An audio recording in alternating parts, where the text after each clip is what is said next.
interview is with Richard Fralick, my pawpaw. He was in the United States Army, Company B, the 78th Division, Infantry 310 Army during World War II, stationed in Germany from 1943 to 1945. How old were you when you first enlisted? I did not enlist. I went in through the draft, but I volunteered for the draft. I did not enlist. That's the difference. That's all. What did you do to survive during these harsh times? What did I do to survive during the harsh times? Well, I just did what everyone else did, and they told us what we had to do to survive. I don't know quite what you mean by that. It wasn't that bad. We had plenty to eat when we were in the United States. We had plenty to eat. We had shelter. We had clothing. We had all the necessities that we had to have given to us there. So we didn't have any hardship there other than the training programs that we had to go through. What did you eat during the war? Same as we eat now. What did we eat? We ate for breakfast. We'd have cereals, and we'd have oatmeals, and we'd have cocoa, and we'd have coffee if you wanted it, and you had French toast sometimes, and you had eggs and scrambled eggs. Very seldom ever had dippy eggs or anything like that, but we had scrambled eggs.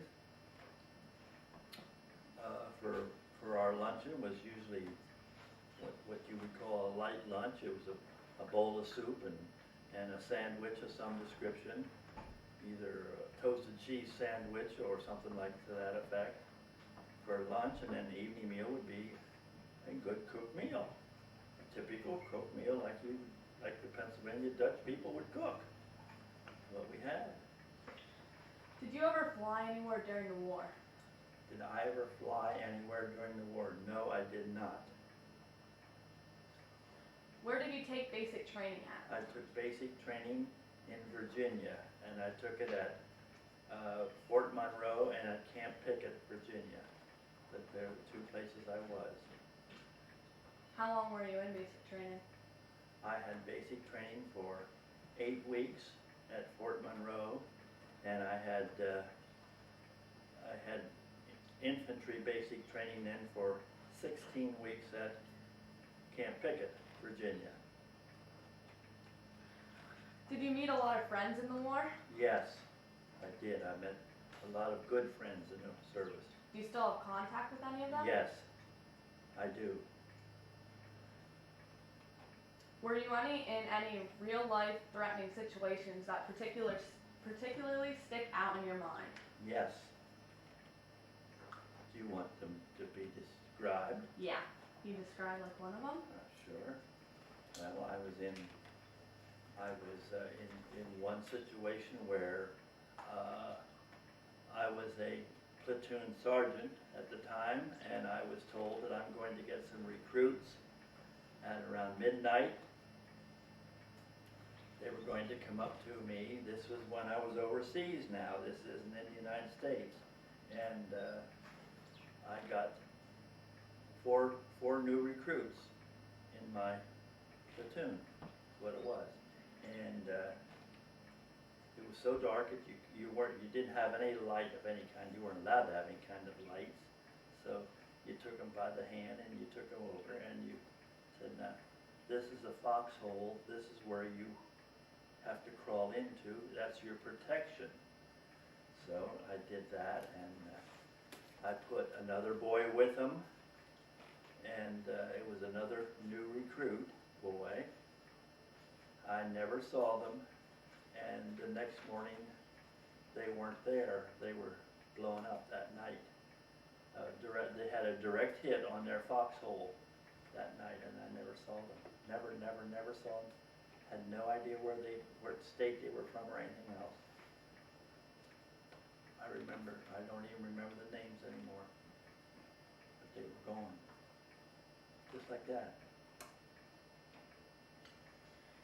Did you ever get to know any of the local people where you were stationed overseas?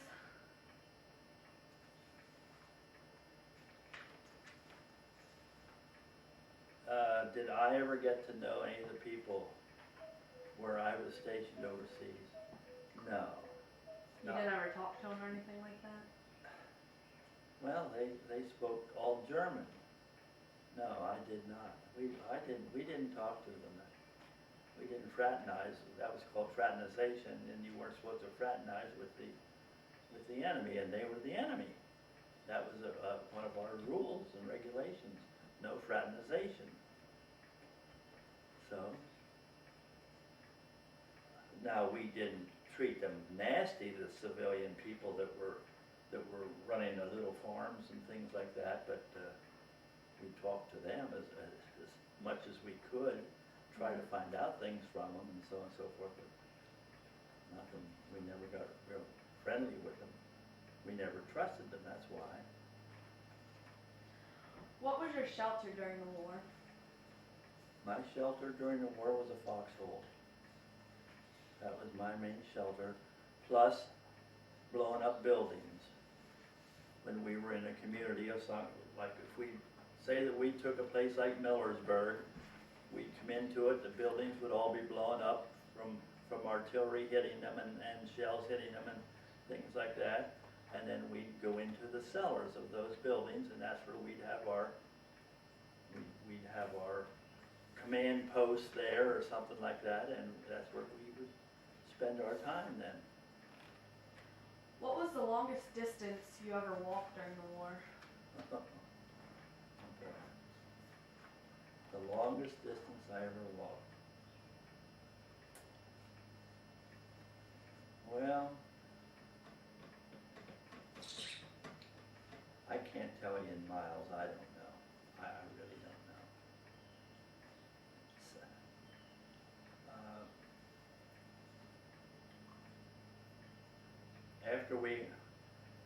I think the longest I can remember is after we crossed the Rhine River, we must have walked 3-4 miles, and then we got pinned down in an open field, and we had to dig a foxhole in this open field where we were, just like a field out in here, and we stayed there until dark before we could get out of there, because the Germans had us pinned down on all sides, so we couldn't move. We had to just keep our heads down below the ground, that's all. Like a bunch of groundhogs, what we were. Did you get to learn any foreign words that still stick out in your mind while traveling to the different foreign countries?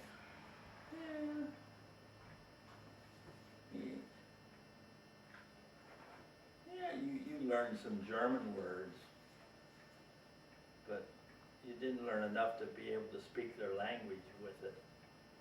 You knew when they were talking about kartoffers, they were potatoes, or they would talk about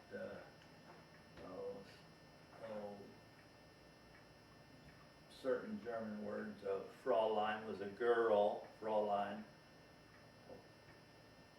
That's what they called the girls, the female people, or Frauleins. But I never conversed with them. Never conversed with them at all. Were you ever wounded at all during the war? Yes. Yes. Can you explain about that? Well, that was a situation where my lieutenant for my platoon was Lieutenant Wallace. And Lieutenant Wallace called me to come down to like I told you, to the blown out building, and I went in and he said, I want to talk to you a minute about what we're going to be doing here within the next couple hours. And no sooner than he started to talk to me, there was a loud artillery shell had hit out in our backyard, in the back of our house. It was like a backyard, I'd say. And so we thought, well, we better get down into the cellar. So we started to go towards the cellar door, and a direct hit our house. And of course, he lost 2 feet, and I was blowing up at the time, and I never saw him after that. He's living. He lived, but I never saw him. He was sent back to the United States right away because both of his feet were blown off of him. But I wasn't. I was just blown up, and they sent me to an evacuation hospital in France, and I spent 14 days in the evacuation hospital in France until I recuperated. And then they sent me right back to my division that I was in. Like you just said, when you were in the blown up buildings with the cellars, when you had to go, is that when you got like attacked, or you heard any like kind of attacking, you went right down to the cellars, and that's where you just stayed for a certain amount of time?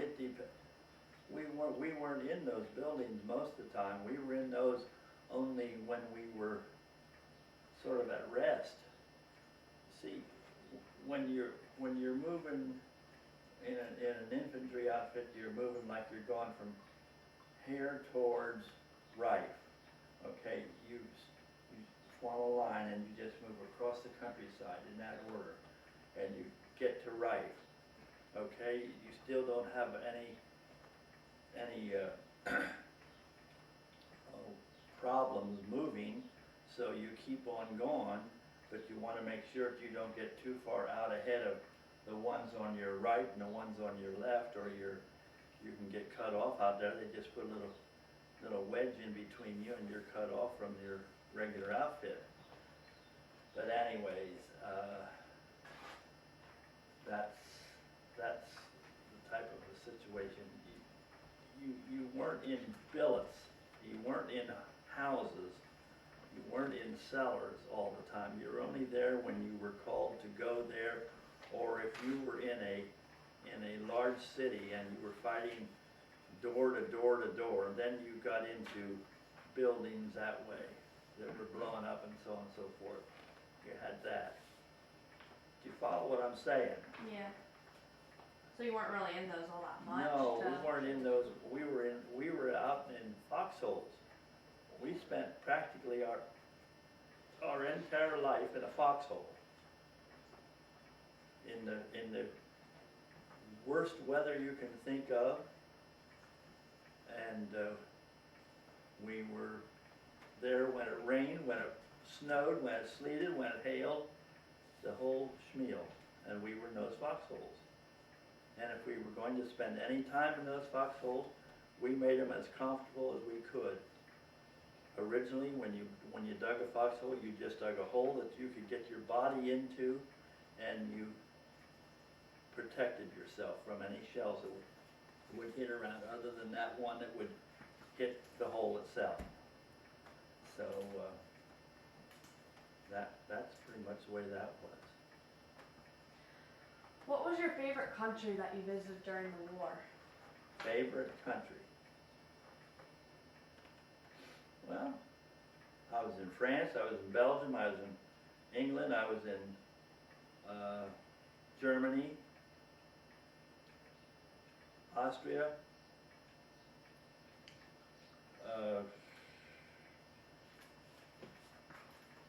probably I liked Germany the best because it was very similar to Pennsylvania. I didn't care for France that much, and I didn't care for England that much, but Germany I did. The terrain of the land, the way the people lived and everything was like Pennsylvania Dutch, just like we live. Very similar to the way we live. Do you remember what caliber gun you used in fighting? Yes, we used an M16 it was called. It was a .30 caliber gun. But I went into combat with a Browning automatic rifle, it was called, and it was one that had a drum that was filled with shells that had, I forget how many rounds was in that drum, but anyways, that just would fit into the gun itself, and it was a round drum like this, and it was all full of shells, and you could use it as an automatic weapon where you pull the trigger and hold the trigger in, and it went. That was all shells coming out, every one of those that sounded. But no sooner than we hit combat, everybody got rid of their Browning automatic rifles because they wanted to carry a regular M1 rifle, was called, which was a Korean rifle, and it was automatic also, but it didn't have a drum in it, wasn't as heavy, and so on and so forth, and it was more accurate when you fired it, and so on and so forth. But that's what I carried mostly, an M1 rifle. When you were in Germany fighting, what did you have to eat? Rations, it was K rations. You have D rations, you had K rations, and you had C rations. C, D, and K. K ration, well, let's start out with the first one. With the C ration was like a, do you know what a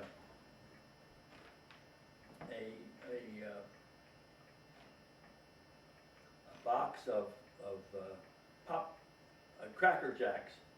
You know, that's about how big it was. It was a box like that, and inside of that was 3 pieces of toilet paper. There was usually 3 crackers about that long, about that wide. 3 crackers were in there, and there usually was a little thing of jelly. You had in that also.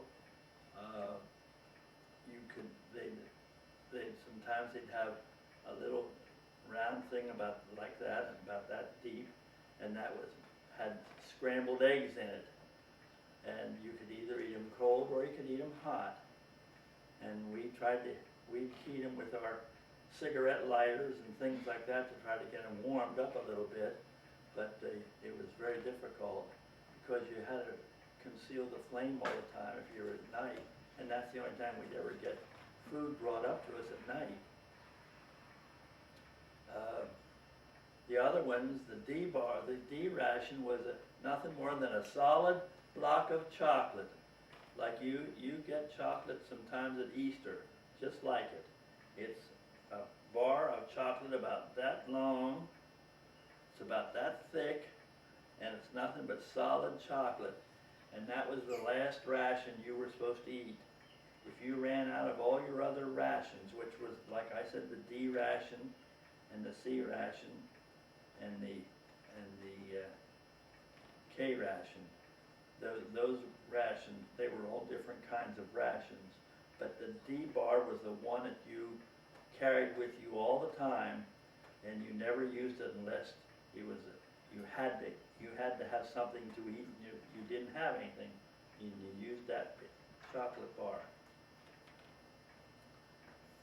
But then at night, when we would get bogged down and we couldn't move at all, we had to stay at a certain place at night, they would bring hot rations up to us.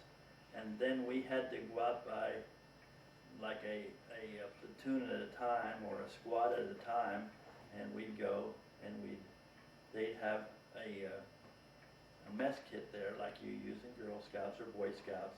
They had a mess kit there, and they'd put food in your mess kit for you.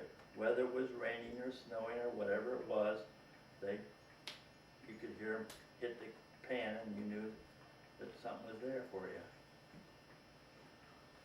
When you need something to drink, did you just get water out of like a creek or a lake, or did you have water that they gave you? They gave us water. They didn't like us drinking any of the foreign water because it was just very impure, very impure. and we had what we called an Atterbrine tablet that we had that we could just drop into our canteen that purified the water. It was called an Atterbrine tablet, is what it was, and we all carried those with us all the time. And we didn't have as much of a problem with that in Europe as I understand they did in the Pacific, over where the islands were. The water was worthless over there evidently, and there just wasn't any water, and they had to have Atterbrine all the time. Okay? I see you brought some things with you. Would you share with me what you have and tell me about them? Well, this thing here is called a combat infantry badge. The only people who get those are people who were in the infantry, and that you wore on your left chest, in about that area there. That's called a combat infantry badge, and only people who were in the infantry and were in combat got these, and you were supposed to wear them with pride. It's just like the paratroopers and things like that. Only this is called combat infantry badge. That's what that was. The other thing here, this was my division patch. Now, we wore these in the United States. We never wore them overseas of any kind. When we went into combat, we were supposed to take all of our patches. We wore these on our sleeve like this. That's where we wore them. And any other thing that we had on any of our clothing that we went overseas with, we had to take off when we went into combat. And I'll tell you about how we went into combat. These are nothing more than stripes that you get for time of service, and you put those on the sleeve of your this is after the war's over and before you get to combat, so you wear them on your sleeve, and that tells somebody that if you were in the service for 1, 2, 3, 4, 5 years or whatever it might have been. That's what that is. This is something that we got, and it says Remagen Bridgehead, and here's our division patch right here underneath it, and there was 3 other outfits with us at the time, and it was we accidentally, I'm going to say accidentally, stumbled onto this bridge that crossed the Rhine River that was still upright. It was still there. Nobody knew it was there until we stumbled on it, and it was just a shock to everybody that bridge was still standing, because they had bombed it practically every day, and evidently they didn't hit it solidly or something. And but anyways, this became a very vital spot, because that we knew that when we got to the Rhine River, we were not going to be able to cross the Rhine River unless we went over by boat, or unless we swam over, or unless we were taken over by a helicopter or something. We didn't know how we were going to get across, because the river was too deep.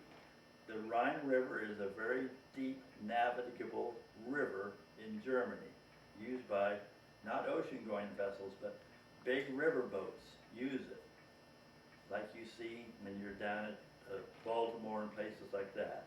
Those big, like those big ferry boats and things like that.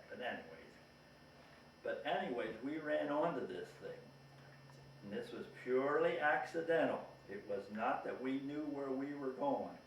We ran into this thing, and we came onto a cliff overlooking the Rhine River, and we said, my goodness, look down, there's a bridge that the Germans were taking trucks across and tanks across.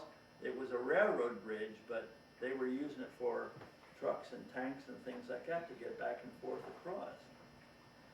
So we notified our authorities, and they said, hold your ground right where you are, and we'll give you information what to do next. And we were told that we were supposed to go down and fight our way to the bridge, to the beginning of the bridge on our shore, where we were here. The Germans, of course, were over here on this side of the river, and this bridge went across here. They said, as soon as it gets dark, you people are supposed to start crossing that bridge, which we did. We crossed the bridge, and it was pitch dark. It was no light whatsoever. All you could hear was water slushing and sloshing and slipping and so on and so forth. And they told us that we were to cross the bridge, and we started to cross the bridge. And of course, they told us that when we got to the other side, we were supposed to turn to our left and go about 100 yards, and then we were supposed to climb a cliff on the other side and go up on the high ground there and set up a defensive place there in case the Germans came up from that side of the river and wanted to try to take the bridge back again. Well, we had no idea what we were doing, truthfully. No idea whatsoever. Everything was so confused at that particular point, and this was such an accidental thing that happened that they just didn't know what to do next. Nobody knew what to do. So we did this. We crossed that river that night. We went down the river about 100 yards, and we ran right into this big cliff, and we started to wind our way to the top of that cliff. We got to the very tippy top of the cliff. Probably was, well, I'm going to say 200-300 feet high, and there's where we were told to stay, because we could oversee everything. Well, we stayed there, and it finally got daylight, and by that time, German airplanes came in. They tried to bomb the bridge. Our American tanks were coming across the bridge. Trucks were crossing the bridge. Everything was one way, going from our side, where I said, from where we were, crossing the bridge to where we are now, on the opposite side, which was unexpected. So that's how we got into that predicament there. So we were told that you won't go back. You're going to cross the bridge, and you're going to stay over there and fight your way to the end. Whatever happens, happens. So that's what we did, and we got over there, and we were fortunate enough to be able to hold our ground, and we were fortunate enough to secure the bridge enough that we could get about a day and a half or 2 days at the most of the equipment. Everything was going over. Supplies, ammunition, anti-aircraft guns, tanks, trucks, everything under the sun. People walking, soldiers walking, things like that. They crossed the bridge, and they spread out. They went south and they went north, and they formed a little bit of a secure area on the other side of the river. Now we are, and that night when we went across, a train came up through. Now this is how sudden this thing was. A train came up through and was going to cross the bridge, and we were just getting off the bridge on the opposite side of the river. Follow me? Yeah. And we stopped the cotton picking train so that he didn't know, the engineer and the train didn't even know that we were there. No idea. They had no idea we were there. We stopped the train. He was just taking supplies up, and they were going to cross over to our side where supplies for their German soldiers, and they didn't know we had crossed it. So that was a big surprise. That was a big turning point of the war, because they told us that probably we would spend at least a week to a week and a half on this side of the Rhine River before we would ever cross the river. Well, we came upon it in an afternoon, around 4 o'clock in the afternoon, and by 4 o'clock the next morning we were on the opposite side of the river. set up. That's how quick this thing happened. And this took a lot of orders to be passed down so that everybody knew what was going on. So that's, when we got over there, then we stayed there for, let's see, the bridge fell down about the third day, and we left. We started to move, kept moving out then from our cliff that we were on up in there, and we started to move out, and it was over flat level land, and we had some ferocious fighting out in there, but we got through it, most of it. Okay. Well, this is their Purple Heart medal and ribbon here. That's what this is. This is when you get wounded, you get one of these. That's what it looks like. You can look at it closer then. It's very nice ribbon and all that. It's a medal you can wear if you want to.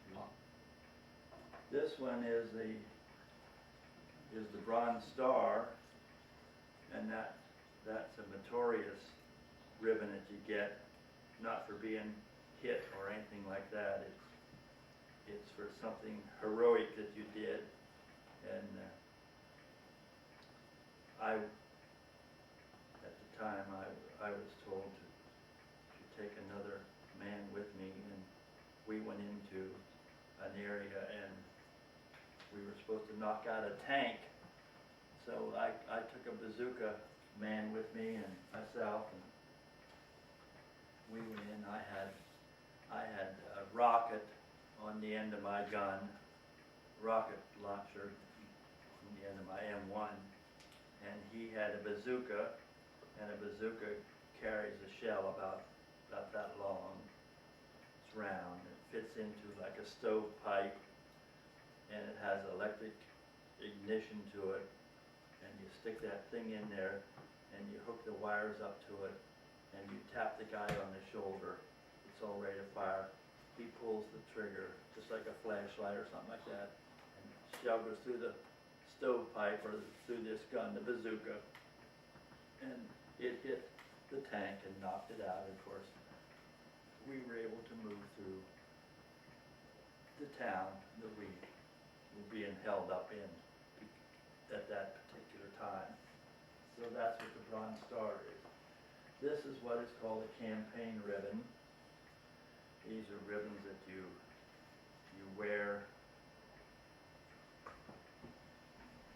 This has 3 stars on for three major battles in Germany, or in France and Germany. And there's a Purple Heart ribbon here, and there's a Good Conduct ribbon there, and things like that. Is that part of it. This was our regimental insignia that you wore these in the States, and when you were, if you were going on leave or something like that, well, you could get yourself all dolled up and wear that kind of stuff if you wanted to. Let's see what else. I had some other things I thought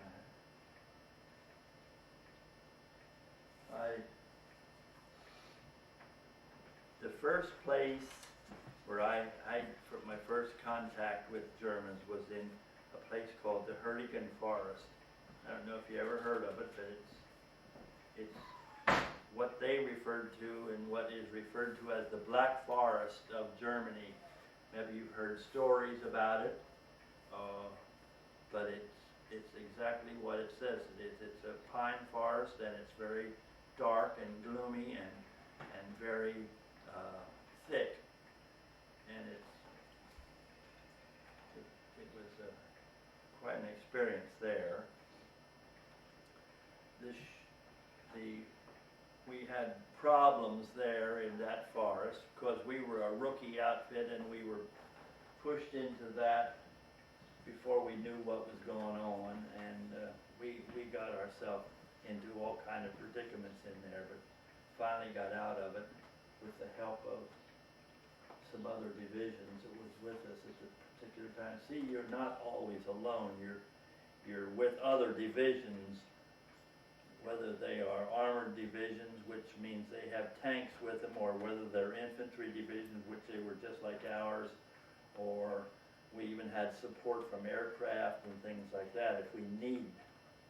So that was a pretty rough start for us. We were a bunch of rookie kids that didn't know one thing from another, what was going on. And then the next thing we hit was a big dam. It was a big hydroelectric dam, and it was something that the Germans just could not believe that they were going to lose it, but we weren't quite sure that they were going to lose it because we had an awful time getting it, but we finally did get it. Thanks to Air Corps support and everything else, we had all the support we needed from everything, and we were able to get control of that dam. And then I entered into the Battle of the Bulge, which was, I don't know if you've ever read about it, but it was something that wasn't supposed to happen, but it happened. A lot of things happen in wartime that aren't supposed to happen, but they do anyways. And sometimes they're for the good, and sometimes they're for the bad. This was for the bad, the Battle of the Bulge. The Germans decided they were going to make one big last run and try to retake some of the ground that the American soldiers and the British soldiers had taken through France. But they said they were going to they wanted to get to Antwerp for Christmas Day. That was their motto. We'll be in Antwerp by Christmas Day. And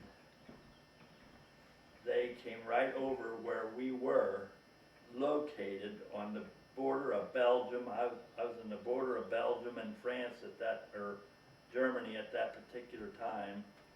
And so we got tied up in that Battle of the Bulge. And we laid there